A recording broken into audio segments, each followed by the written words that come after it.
సమస్యలపైన చర్చించడానికి ఉపన్యాసాలు ఇస్తూనే ఉన్నాం. కానీ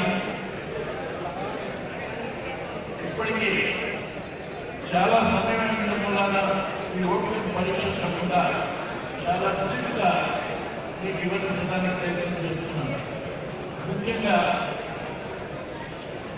ఆ బెడ్డే సాబ్ హనుమంతరావు సాబ్ బెడ్డే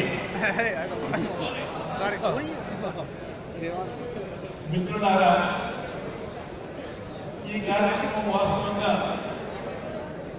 చాలాసేపు ఉపన్యాసాలు ఇచ్చేదానికంటే కాంగ్రెస్ పార్టీ నిర్మాణం, బలోపేతం, ఆ తర్వాత గతంలో కాంగ్రెస్ పార్టీ సాధించిన విజయాలు, ప్రజలకు ఇచ్చినటువంటి అందించిన ఫలితాలు, లేక ఆ తర్వాత ప్రజల నుంచి వచ్చిన రియాక్షన్ అనుభవాలను తీసుకొని ఇవాళ వచ్చిన ప్రభుత్వాలు చేస్తున్న తీరు, దానికి